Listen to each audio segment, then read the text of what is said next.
9.1 प्रस्तावना। विश्वास अर्थात उन्नति एक छत्रछाया एवं समष्टि प्रभाव संकल्पना के रूप में 20वीं शताब्दी में उद्गमित हुआ और उसे युग की संभवारी एवं वैधता के रूप में लिया गया। परंतु आज ऐसे बहुत ही थोड़े लोग हैं जो इसे अनालोच्य रूप से और बिना किसी बंधन के स्वीकार करते हैं। यह ध्यान देने योग्य बात है कि कभी नहीं तो अक्सर ही विकला को निहित स्वार्थ की पूर्ति हेतु प्रयोग किया गया है, क्योंकि हर एक प्रबल समूह ने अपने उद्देश्यों को ही सही ठहराने के लिए उसकी व्याख्या करने का प्रयास किया। परिणामतः कमाओं और प्रवचनों की लंबी गाथा के अंत में विकास एक बहुचक्रिया संकल्पना के साथ सामने आया, जिसके भिन्न भिन्न लोगों के लिए भिन्न भिन्न मतलब थे। उदाहरण के लिए विकल्स, जिसने अपनी शुरुआत में सभी के लिए स्वतंत्रता तथा सभी प्रकार के अत्याचारों से छुटकारा दिलाने का वायदा किया, वह शताब्दी के अंत में मानव स्वतंत्रता के प्रति विद्वेषी हो गई। इन दो परम सीमाओं के बीच विकास ने विभिन्न उद्देश्यों की पूर्ति करते हुए अपने अर्थ अनेक बार बदले, जो राज्य के आशय, शासन प्रथालियों के वैधताकारी एक अच्छो समाज के भविष्य निरूपणार्थ घटक के रूप में और सर्वोपरि गरीबों और जरूरतमंदों की आवश्यकताओं हेतु संक्षिप्त शर्तों के रूप में फैले हैं। नंदी 2145। इस इकाई में हम भारत में विकासात्मक मुद्दों और क्षेत्रीय विषमताओं के विषय में पढ़ेंगे। 9.2 विकास से अभिप्राय। विज्ञा का अर्थ भिन्न भिन्न लोगों के लिए भिन्न भिन्न है। इसी प्रकार विकास के मुद्दे विकास के तात्पर्यों के अनुसार विभिन्न रूपों में रहे हैं। इस पाठांश में हम विकास के विभिन्न अभिप्रायों के अनुसार ही विकासात्मक मुद्दों के विषय में अध्ययन करेंगे। 9 फरवरी 2001 पाश्चात्य अर्थ। साम्राज्यों के युग में विकास का मतलब व अपने उद्योग धंधों व अपने उत्तरवर्ती औपनिवेशीकरण के लिए अपने तैयार उत्पादों एवं कस्बा माल हेतु बाजार की सोच में नए कार्यक्षेत्रों का पता लगाना। उसका अभिप्राय विश्व के अन्य भागों में दूसरे समुदायों पर यूरोपीय संस्कृति, सभ्यता एवं राजनीतिक सत्ता के प्रसार व थोपे जाने से भी होता था। इन उद्देश्यों की प्राप्ति में ने प्रलोभन के साथ साथ पाशविक बल का भी प्रयोग करते थे। परंतु जहां तक कि उपनिवेशों का संबंध है, यह अवंती, तोड़मरोड़ व स्वतंत्र विकास के मूल की शुरुआत थी। इसके बाद विकास उपनिवेशों में जनता की लूटपाट और दुर्दशा का प्रतीक बन गया। यह प्रक्रिया द्वितीय विश्व युद्ध तक जारी रही, जब विकास की अवधारणा को कुछ नए अर्थ और व्याख्याएं प्रदान कर दी गई। इन नए अर्थों व व्याख्याओं का एक महत्वपूर्ण आयाम था विकसित देशों को विकासशील देशों से भिन्न पहचानने के आधार रूप में प्रति व्यक्ति वास्तविक आय विषयक आंकड़ों को एकत्र करने की आवश्यकता का एहसास। विकासशील देशों में विकास के निम्न स्तर की निश्चयपूर्वक बताने के लिए एक समिति द्वारा निम्नलिखित कारकों की पहचान की गई। भौतिक समृद्धि एवं उद्यमशीलता हेतु गरीब देशों में इच्छा का प्रत्यक्ष अभाव, शासन और कानून की सराव व्यवस्था, साक्षरता के निम्न स्तर और विकास आदि के लिए असत्कारशील संस्कृति विकासशील देशों में निम्न विकास स्तरीय हेतु जिम्मेवार है। इसका सामना लिए जाने के रूप में इस समिति ने अपनाए जाने के लिए विकसित देशों का मार्गदर्शक तथ्याभिश्रिंचा या विटलर का पाश्चात्य मार्ग ही शेष विश्व के लिए एकमात्र रास्ता है। यद्यपि उसने शांति हेतु विकास पर जोर दिया, फिर भी वास्तविकता में जहां तक कि गरीब देशों का संबंध या शांति और विकास का अर्थ या आधिपत्यीकरण और धर्मांतरीकरण, ऐसी हालत में विकास अपने आय में व्यापार एवं निर्मात हेतु एक उपभोज्य वस्तु बन गया और इस प्रक्रिया में अपरिहार्य रूप से इसका अर्थ या युद्ध। विश्व इतिहास के अनुभव दर्शाती हैं कि जब विकास को किसी अन्य देशीय संस्कृति में ले जाकर आरोपित किया जाता है तो यह जनता में अन्यत्र भ्रांता देता है और सामाजिक मंत्रविद्या, छलकपट, दावधान की चालों एवं दुराचारों में अद्यपतित होता है। जब विकास आंतरिक गतिकता की उपेक्षा करता है और बाहरी मोंगों को पूरा करने के लिए बहिर्जातीय बलों के माध्यम से नियंत्रित होने लगता है तो वह अल्प विकास में अद्यपतित हो जाता है। इसके उपरांत विकान के पात्रचात्य तरीके सभी स्तरों पर व्याप्त हो गए और अस्तित्व एवं उत्तरजीविता के वैकल्पिक तरीकों के खिलाफ एक जंग छेड़ दी। यह विकास उससे विकास भिन्न था जो कि साम्राज्यों द्वारा प्रारंभ किया गया था, क्योंकि यद्यपि विकास ने अब तक लोगों पर प्रभुत्व ही जमाया था और उन्हें कई तरीकों से शोषित भी किया था, फिर भी उसने लोगों पर अपने आसन्न सामाजिक सांस्कृतिक वातावरण एवं भौतिक पर्यावरण के साथ अपने आधारभूत संबंधों को तोड़ लेने पर कभी बात नहीं डाला। परंतु भविष्य में मनुष्य और पर्यावरण के बीच एकमात्र मध्यस्थकारी संबंध प्रौद्योगिकी और विपणन के माध्यम से ही रहा। परिणामत विकास का मतलब हो गया पैक्स इकोनॉमिका अर्थात शाश्वत अर्थ शांति, जिसका पलटकर अर्थ हो गया पैक्स अमेरिकाना अर्थात शाश्वत अमेरिकी अथवा अभाव व युद्ध शांति। यह धन संपदा के बीच अभाव संस्कृति को फैलाने संबंधी मौलिक धारणा पर आधारित था, जो कि पैक्सा अमेरिकाना के अंतर्गत विकासात्मक विचारधारा की पहचान भी था। 9 फरवरी 2002 विकास अल्प विकास के रूप में। पाश्चात्य शक्तियों, लाभकर संयुक्त राज्य अमेरिका तथा विश्व बैंक एवं अंतर्राष्ट्रीय मुद्रा कोष जैसी बैटन वुड्स संस्थाओं द्वारा अपनाए गए आक्रामक अभिगम को भी चुनौती कम नहीं मिली।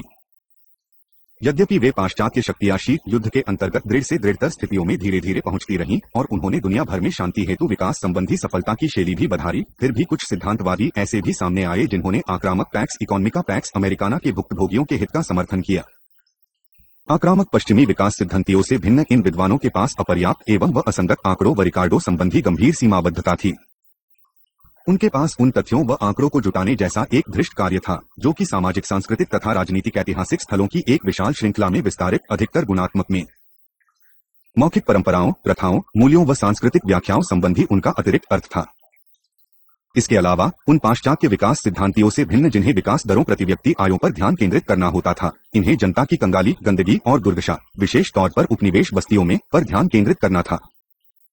यद्यपि उनकी नाराजगी भरी आवाज अपनी प्रयोज्यता में वैश्विक थी, फिर भी इन दृष्टिकोशों को स्पष्ट करने वाले अधिकांश विद्वान प्रसर रूप से लैटिन अमेरिका, अफ्रीका और एशिया के थे। इसी कारण उन्हें लैटिन अमेरिकीन तथा अफ्रीकी विचारधारा अथवा अधीन राष्ट्र विचारधारा अथवा अल्पविकसित विचारधारा भी कहा गया। इन सबके परिणामस्वरूप एड विश्व दो चतुष्कोणीय विरोधी ध्रुवों में बंट गया, यथा विकसित तथा अल्पविकसित विश्व। यद्यपि चे अभिलक्षणों में भिन्न हैं, फिर भी एक समान ऐतिहासिक अनुभव रचते हैं तथा एक ही और उन्हीं प्रक्रियाओं से निकलकर आगे हैं। एक अल्पविकसित अर्थव्यवस्था के कुछ महत्वपूर्ण अभिलक्षण निम्नलिखित है। एक उपांतिक पूंजीवाद में अवस्थान्तर गमन उष्णकटिबंधी, उपोष्णकटिबंधी तथा भूमध्यवर्ती क्षेत्र प्राथमिक उत्पादों के निर्यात में विशेषज्ञता के विषय बने। इस श्रेणी में शामिल अधिकांश उत्पाद कृषि एवं खनन कार्यों से जुड़े थे। उपनिवेशा बस्तियों में उत्पादन संबंधों के हानेबानों ने दर्शाया कि अधिकांश मालिक जन मूल देशवासी ही थे, जबकि कायिक कर्मियों का महाभाग इन बस्तियों से ही आता था। बाजीत जैसे देशों ने कॉफी व रबड़ के उत्पादन में महारत हासिल की, मलेशिया ने रबड़ व टिन के उत्पादन में और भारत ने जूट, चाम व खनन उत्पादों आदि में विशेषज्ञता प्राप्त की। दो इतर रूपांतरवाद यद्यपि इन उपनिवेशों को आनुषंगिक क्षेत्र में प्राथमिक एवं अर्धसंसाधित माल के उत्पादन में विशेषज्ञता प्राप्त थी, इन उत्पादों की घरेलू बाजार में सीमित भांग थी। इन उत्पादों का बड़ा हिल्या वहां मांगों की पूर्ति हेतु पैदा किया जाता था। इस प्रकार औपनिवेशिक अर्थव्यवस्था हमेशा विश्व बाजार शक्तियों द्वारा ही नियंत्रित रही। 3 अतिवृद्धिवाद मूल देश मथामात भूमि की ओर से यह अनिवार्य था कि इन उपनिवेशों में शासन तथा कच्चे माल की निर्बाध आपूर्ति एवं तैयार उत्पादों के वितरण के उद्देश्य से संस्थाओं को जन्म दिया जाए। इस उद्देश्य की प्राप्ति हेतु तृतीय क्षेत्र की अनुपातहीन वृद्धि की गई। तदुपरांत सेवा क्षेत्र ने इन उपनिवेशों में कृषि के बाद दूसरे सबसे बड़े रोजगार भाग का निर्माण किया। यह औपनिवेशिक अर्थव्यवस्था और समान के तृतीयकरण में परिणत हुआ। अधीन राष्ट्र विचारधारा का सबसे महत्वपूर्ण योगदान अल्पविकास की प्रक्रियाओं के साथ साथ उसके लिए संभव उपाय को भी पहचानने में रहा। उनका विश्वास था कि अल्पविकसित देशों के लिए तब तक कोई वाण नहीं है जब तक कि वे आधुनिक विश्व व्यवस्था के प्रांत और भाग बने रहेंगे तथा असमान विनिमय के आधार पर व्यापार करना जारी रखेंगे। उनके अनुसार विश्व स्तर पर मुख्य प्रतिवाद साम्राज्यवाद एवं उपनिवेशों के बीच ही है और संभव उपाय इन उपनिवेशों में क्रांतिकारी साम्राज्य विरोधी संघर्ष है।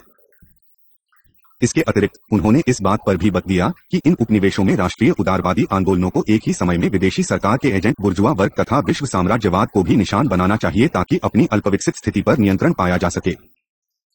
यद्यपि उनकी अभिव्यक्तियों में बहुत से गुण थे, परंतु दुर्भाग्य अर्सी के उपरांत दशकों में विश्व इतिहास की घटनाओं ने इन मांगों को बड़ा धक्का पहुंचाया और वे सामाजिक परिवर्तन हेतु गैरक्रांतिकारी विकल्पों की ओर देखने को मजबूर हो गए।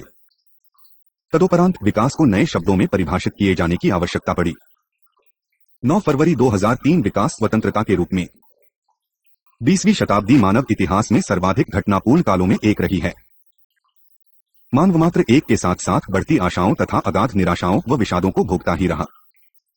अल्पकाल में ही वह क्रांतिकारी के साथ प्रतिक्रांतिकारी परिवर्तनों की एक श्रृंखला से गुजरा। विज्ञान ने मानव प्रयास में संभावनाओं की नई विधियां खोली, परंतु इसके साथ ही उसके आविष्कारों ने मानव नीति की अत्यधिक असहाय एवं नैराश्य की स्थिति में धकेल दिया। वैज्ञानिकों के साथ साथ धार्मिक विवाद से भी हमारा सामना होता ही रहता है। संक्षेप में लाभाने संबंधी हमारा पक्का विट्ठा एक व्याख्याओं एवं विचारों का विषय बन गया है। तथापि कम से कम 2 स्पष्ट कार्यसूचियां ऐसी हैं जो पिछली सदी की उथल पुथार के परिणामस्वरूप उभर कर आई है। धर्मनिरपेक्ष अनिश्चितताओं में खगोलीय वृद्धि ही सबसे पहला और सबसे महत्वपूर्ण परिणाम है। आज विकसित के साथ साथ विकासशील देश भी अनिश्चितताओं एवं नोलिमों के भय से ग्रस्त हैं। यह भी संभवतः एक कारण है कि विज्ञान और धर्म दोनों में आक्रामक स्थिति अपनहती है, क्योंकि दोनों ही अपनी अधिकार मांग हेतु वैध साधनों के रूप में बल प्रयोग को स्वीकार करते हैं। दूसरे, स्वतंत्रता हर एक किसी के अस्तित्व हेतु न्यूनतम शर्त के रूप में उभर कर आई है। स्वतंत्रता को व्यक्ति की सत्ताशास्त्रीय आवश्यकता और एक जन्मसिद्ध अधिकार समझा जाता है। लोग अपनी आजादी के लिए कोई भी कीमत चुकाने को तैयार रहते हैं।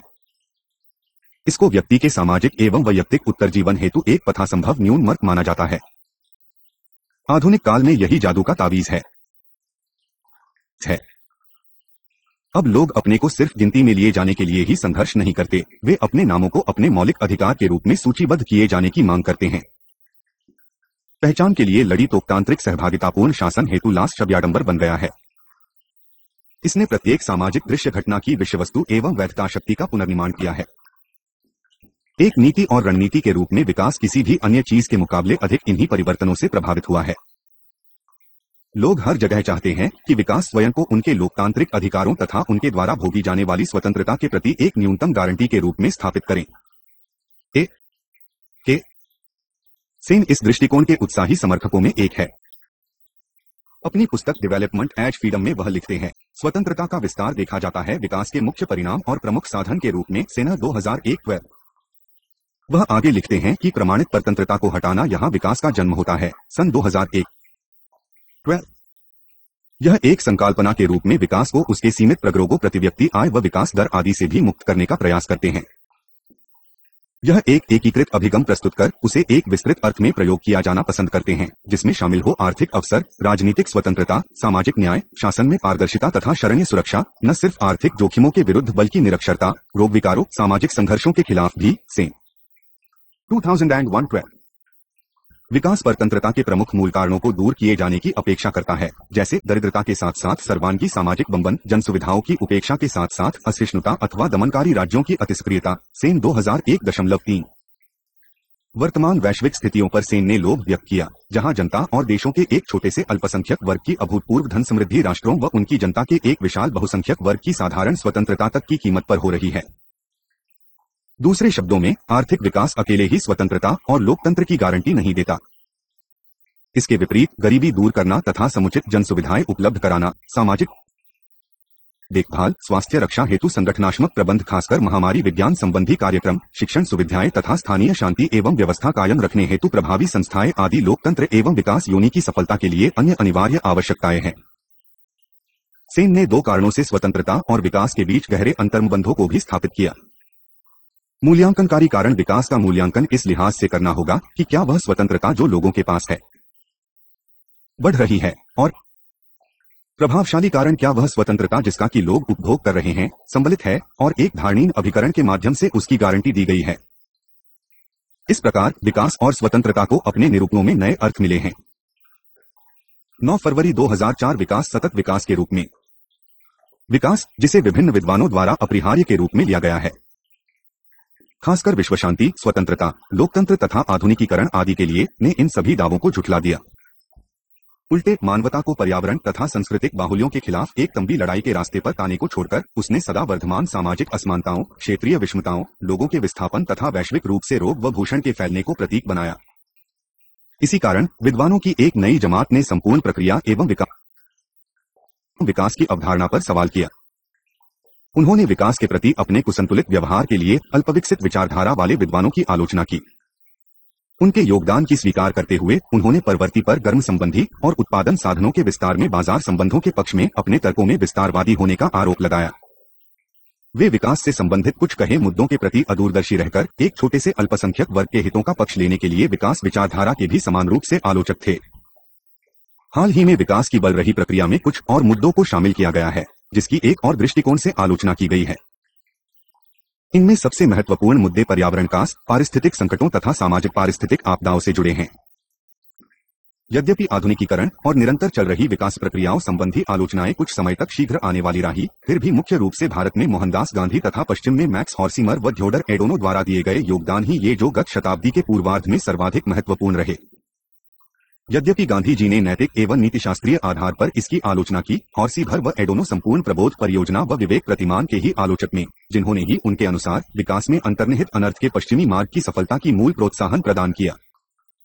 परंतु विकास की सबसे महत्वपूर्ण समालोचना 1971 में क्लब ऑफ रोम से आई। यह निरंतर विकास के संबंध में सभी विचारधाराओं का विरोध करते विद्वानों की एक जमात द्वारा अभिव्यक्ति हुई एक गंभीर चिंता थी। इन विद्वानों ने महसूस किया कि तर्कसंगत उन्नति ही केवल सुरक्षित एवं उपयुक्त विकास सुनिश्चित कर सकती है, और वर्तमान विकास की मानंद असीमित उन्नति सामाजिक के साथ साथ पर्यावरणीय दृष्टिकोण से भी न तो वांछित है, न ही सतत। इसके अतिरिक्त जहां तक कि मानव कल्याण के भविष्य का सवाल है, उल्टे यह अनर्यकारी भी है। शुमाकर जैसे विद्वान इन विषयों पर बाद में बोले। उन्होंने गांधी जी द्वारा व्यक्त किए गए विचारों को दोहराया और वर्तमान महत्वोन्माद मनोभाव एवं मूल्य प्रणाली हेतु एक वैकल्पिक आदर्श एवं मनोभाव को जन्म दिए जाने की आवश्यकता पर जोर दिया। उनके अनुसार विद्यमान दैत्याकार औद्योगिक साम्राज्यों एवं विश्व व्यापारिक उत्पादक संघों द्वारा पैदा की गई संकट में स्थिति का जवाब छोटा अच्छा होता है, स्मॉल इज ब्यूटीफुल को स्वीकार करने तथा सराहने में निहित है। इसकी प्राप्ति के लिए अर्थशास्त्र को लाभ आधिकीकरण संबंधी संकीर्ण विचारों से स्वयं को मुक्त करना होगा और आर्थिक प्रयासों के आधार कप में नैतिक, सौंदर्यपरक एवं अन्य मानवीय मूल्यों को अपनाना होगा।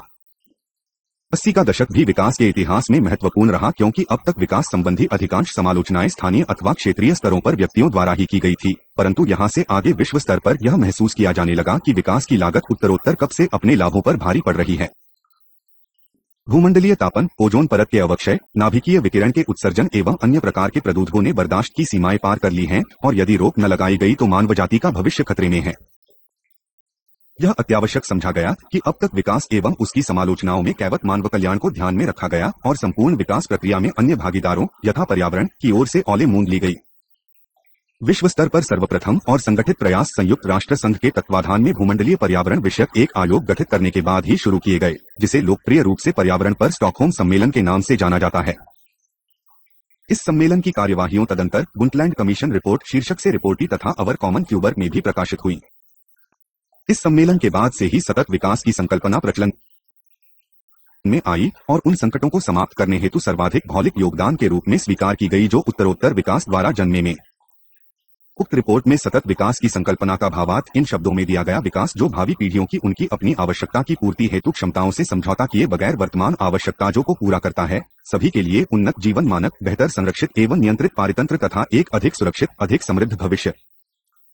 इसके बाद विकास को न सिर्फ आर्थिक बल्कि पर्यावरणीय लागतों के लिहाज से भी देखा गया।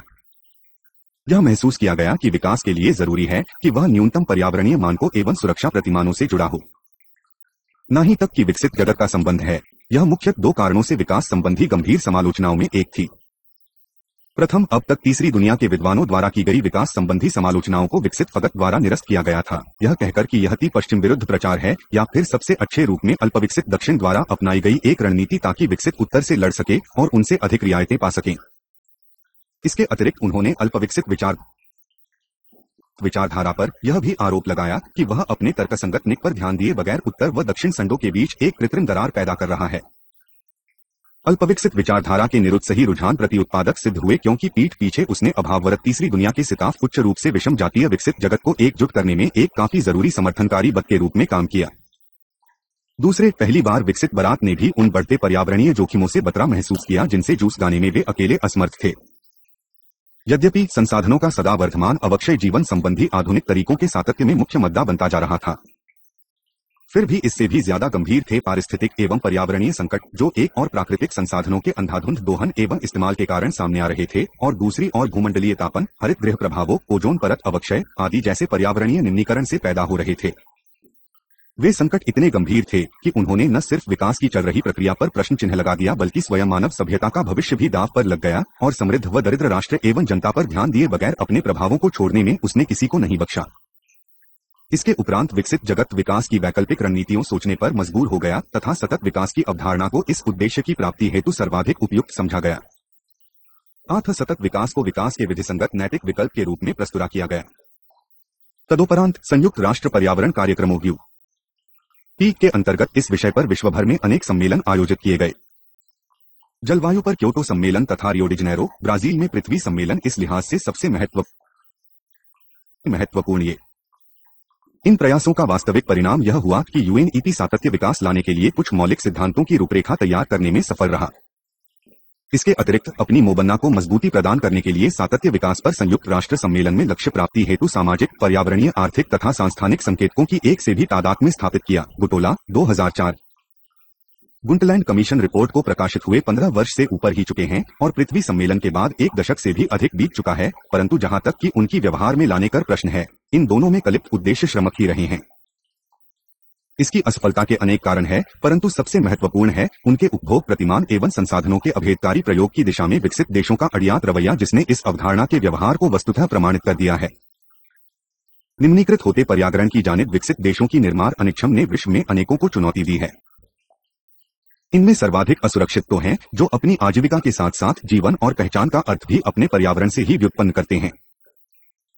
परिणामस्वरूप विकास पर पहचान, बिगड़ती आर्थिक दशाओं व बढ़ती क्षेत्रीय विषमताओं के दृष्टिकोण से भी प्रश्न किए गए हैं। 9.3 विकास क्षेत्रीय विषमताओं के रूप में स्थानीय, राष्ट्रीय तथा वैश्विक स्तरों पर चल रहे विकास कार्यों संबंधी अनुभव यह बताते हैं कि विकास अनिकर्मतः एक विभेदकारी गतिविधि है। अतीत काल में विद्वानों का कहना था कि विकास अपनी प्रारंभिक अवस्थाओं में क्षेत्रीय और सामाजिक विविधताओं में प्रकट होता है। यह असंतुलन और असमानताओं को जन्म देता है, परंतु एक लंबी कालावधि में ये असमानताएं कम हो जाती है। यह तर्क दिया गया कि सशक्त प्रक्रियात्मक प्रभाव और समान रूप से ही सनातकर्पण कारक विकास की प्रारंभिक अवस्थाओं में सक्रिय रहते हैं, परंतु लयंतर में रंचरण फैलते असर असमानताओं को दूर कर देते हैं और विकास अंततः समान और सर्वांगीण विकास की ओर ले जाता है। विकास की अपसरण अभिसरण प्रक्रियाओं हेतु उत्तरदायी कुछ कारक निम्नलिखित है। 9 मार्च 2001 क्षेत्रीय विषमताओं की वजह विविधता। यह तर्क दिया जाता है कि यहाँ ऐसे क्षेत्र भी हैं अपने प्राकृतिक संसाधन अक्षय निधियों के लिहाज से दूसरी की अपेक्षा कुछ सालिपिक लाभों का उपभोग करते हैं। इनके अलावा सापेक्षिक लाभों में संपन्न संसाधन, आधार, अनुकूल जलवायवीय दशाएं तथा उसकी भौगोलिक अवस्थिति आदि के लिहाज से सुगमता आदि भी शामिल है। यह कहा जाता है कि समय आने पर विकसित क्षेत्र द्वारा उपभोग किए जाने वाले सापेक्षिक लाभ एक संतृप्ति बिंदु पर पहुंचेंगे और उसके बाद यह उद्यमियों के लिए ज्यादा समय तक लुभावने और लाभकारी नहीं रहेंगे कि वे उद्यमों को केवल विकसित क्षेत्रों तक ही प्रतिबंधित कर अपने रिवाजी रास्तों पर ही चलते रहें। इसके विपरीत उन्हें बाजार, संसाधनों, श्रमिक बल तथा निवेश अवसरों आदि की तलाश में पिछड़े क्षेत्रों की ओर रुख करना ही होगा। इससे विकसित क्षेत्रों और पिछड़े क्षेत्रों के बीच अन्योन्य क्रिया बढ़ेगी तथा फलस्वरूप पिछड़े क्षेत्र भी इन परिवर्तनों से लाभ उठाएंगे और अंततः बीच की खाई को पाटने में सफल होंगे, साथ ही संतुलित विकास की संभावना बनेगी। 9 मार्च 2002 ऐतिहासिक लाभ। यह माना जाता है कि विश्व को दो हिस्सों में बीटा विकसित भाग और आप विकसित भाग अथवा सारभाग और उपांत उन ऐतिहासिक प्रक्रियाओं की जगह से है जिनको आधुनिक विश्व व्यवस्था तथा पूंजीवाद के उपई गति मिली। ऐसा मुख्य रूप से विभिन्न स्तरों पर पूंजी दृष्टिकोण की पुनरावृत्ति के कारण है कि विभिन्न क्षेत्रों ने नहीं तक कि उनके विकास का संबंध है भिन्न भिन्न रूप से ही कार्य प्रदर्शन किया है। वैश्विक स्तरों पर केवल विकसित सारभाग और पिछड़े जपाना ही नहीं है कि पिछड़े क्षेत्र के भीतर विकसित क्षेत्र तथा पिछड़े उपांत भी है और यह तानांतर सारों पर निरंतर पुनर्तरता है। किन और सासकर उन क्षेत्रीय एवं विकृतियोंतिदिरात उपनिवेशों द्वारा पैदा की गई कि व्यापक उपनिवेशों में अंत और अंतरक्षेत्रीय विषमताओं हेतु जिम्मेदार है। 9 मार्च 2003 माप संबंधी अर्थव्यवस्थाएं बनाम संचीकरण लाभ तथा क्षेत्रीय विषमताएं। अर्थशास्त्र तमाम लाभ आधिकीकरण विषयक ही है। एक उसी वैश्विक अवसरों से तथा उन आर्थिक अवसरों की ओर ही पते हैं। आर्थिक असर पूर्व संसाधन आधार सामाजिक एवं राजनीतिक परिवेश बनार कच्चा माल संसाधनों तक बेहतर पहुंच के में हो सकते हैं, वरन यह कुछीकरण उठाने के रूप में भी हो सकता है। इसका मतलब यह हुआ कि आर्थिक कार्यकलाप अन्य गतिविधियों के साथ संबद्धता से लाभ उठाने के लिए अन्य आर्थिक कार्यकलापों के सागिप्य में कुछ एक जगहों पर संकेंद्रित होने की प्रवृत्ति लाते हैं। सवा वर्धमान श्रम विभाजन की ओर ले जाती प्रौद्योगिकी के नवीकरण, प्रसार एवं श्रीकरण के साथ मार्ग, जिन्नस एवं सेवाओं के अंत तथा अंतरक्षेत्रीय प्रवाह जैसे लाभ संतुलीकरण से प्रोद्भूत हो सकते हैं। इसके अलावा भी इसी प्रकार के कारणों की वह इसके साथ देता है कि एक आर्थिक कार्य का विशेष भार हेतु किसी न्यूनतम निर्णायक समा की कामना में एक स्थान विशेष तक आने में असफल रखता है। ऐसे क्षेत्र जो आरंभिक नीमा से मिलते हैं, विकास कार्यकलापों को आकर्षित करते हैं, कनिष्ठता उनके भी ऐसे करने में असफल रहते हैं।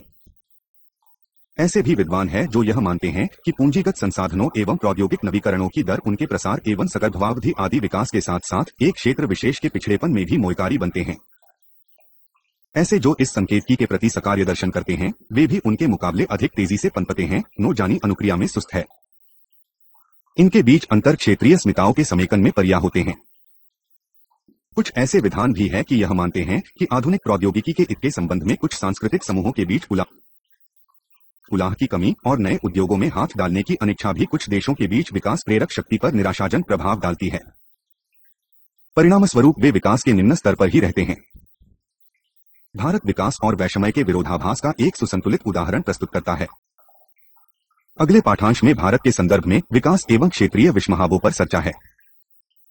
9.4 भारत में विकास और क्षेत्रीय विषमताएं।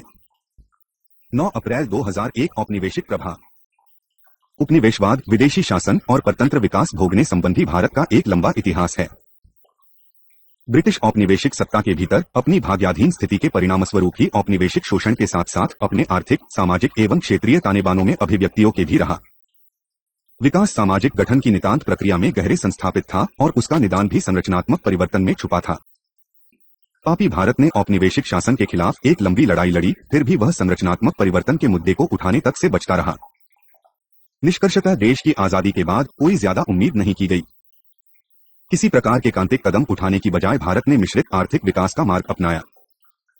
इसका परिणाम हुआ क्षेत्रीय विषमताओं एवं असमान विकास का और अधिक दृढ़ीकरण। यद्यपि क्षेत्रीय विषमताएं व्याप्तिक्षम हैं और हमारे सामाजिक जीवन के हर पहलू में सुनिर्दिष्ट रही हैं, फिर भी इनमें सर्वाधिक महत्वपूर्ण अभिव्यक्ति पाई जाती है भारत में मानव विकास की प्रक्रिया एवं एकरूपता में। मानव विकास में क्षेत्रीय विषमताएं भारत में सामाजिक असमानताओं एवं क्षेत्रीय विषमताओं की सफलता का निचोड़ प्रस्तुत करती है। 9 अप्रैल 2002 मानव विकास में क्षेत्रीय विषमताओं का स्तर। अपने नागरिकों का कल्याण एवं कुशल लेन ही किसी देश में विकास का एकमात्र लक्ष्य होता है। मानव विकास का अर्थ है लोगों के विकल्पों का क्षेत्र बढ़ना, शिक्षा, स्वास्थ्य, रक्षा, आय एवं रोजगार हेतु उनके अवसरों को बढ़ाना और एक अदूषित भौतिक परिवेश से लेकर आर्थिक एवं राजनीतिक स्वतंत्रता तक मानव विकल्पों का पूरा क्षेत्र अंतर्गत करना। तदनुसार मानव विकास में हर विकास योजना का सारतत्व मौजूद है। यद्यपि वांछित उद्देश्यों की प्राप्ति हेतु अपने अभिगमों में भेदों पर ध्यान दिए बगैर भारत समेत अधिकांश देश इस लक्ष्य के प्रति वचनबद्ध हैं, फिर भी जहां तक कि उसे व्यापार में बालने का सवाल है, मानव विकास लगातार एक कुचट का विषय बना हुआ है। कुछ ऐसे क्षेत्र हैं जो मानव विकास के उच्च स्तर दर्शाती है, जबकि अन्य ऐसे भी है जो विकास के पैमाने पर पिछले दर्जे पर है। भारत इस संदर्भ में एक विस्माक उदाहरण है। निम्नलिखित तालिका विकास के मापक्रम पर भारतीय राज्यों संघ राज्य क्षेत्रों की स्थिति को दर्शाती है। उपर्युक्त तालिका से हम निम्नलिखित निष्कर्ष निकाल सकते हैं। छोटे राज्यों व संघ राज्य क्षेत्रों ने बड़े राज्यों की अपेक्षा मानव विकास के उच्चतर स्तर दर्ज कराए हैं। यह इस तथ्य का संकेत करता है कि भारत जैसे एक व्यापकतः राज्य समर्थित एवं विकासोन्मुखी अर्थव्यवस्था में जहां तक कि मानव विकास का सवाल है, प्रशासनिक इकाई का बृहद आकार और साथ ही जनसंख्या भी एक अवरोधक सिद्ध हुए हैं।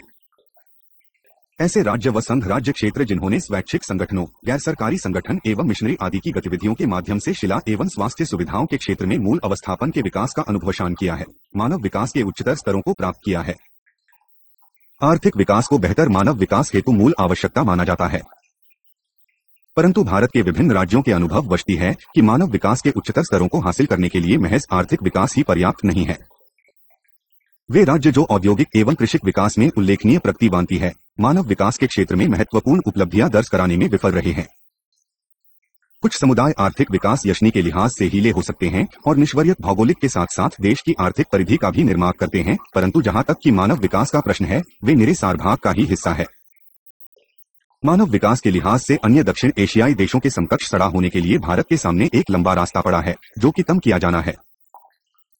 राष्ट्र समुदाय के बीच अपनी वर्तमान निम्न स्थिति को सुधारने के लिए भारत को उत्तर प्रदेश, बिहार, मध्य प्रदेश, राजस्थान, असम व आंध्र प्रदेश आदि प्रमुख राज्यों में विकास पर ध्यान देना होगा। अपेक्षाकृत बड़े राज्य के लिए राज्य विशिष्ट आवश्यकताओं हेतु विकास का केरल मॉडल तत्काल प्रबंधीकृत किया जा सकता है। आंध्र प्रदेश व कर्नाटक जैसे उच्च तकनीक राज्यों की निम्न स्थिति नीति नियोजकों के साथ साथ निजीकरण, उदारीकरण व भूमंडलीकरण के समर्थकों के लिए एक बहुउन्मीलक है। दूसरे शब्दों में, प्रौद्योगिक उत्कृष्टता एवं श्रेष्ठता मानव विकास की कोई गारंटी नहीं है। इसके विपरीत प्रचुर सामाजिक सांस्कृतिक पूंजी के साथ साथ पुलकित और सतर्क सभ्य समाज उसके लिए एक निश्चित गारंटी हो सकता है। यह कम से